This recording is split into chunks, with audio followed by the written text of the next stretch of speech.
क्या तुम अपना हाथ मेरे ऊपर रखोगे? हमारे बेटे के लिए डॉक्टर ने कहा है कि बच्चा बाप की एनर्जी महसूस करता है। रखो ना।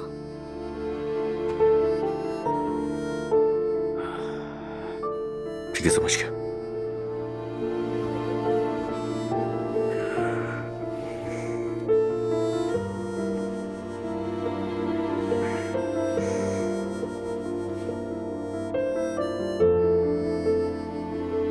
मैं चाहती हूँ तुम पर जाइए। बस सेहतमंद हो। क्या इसका नाम अजलान रखे?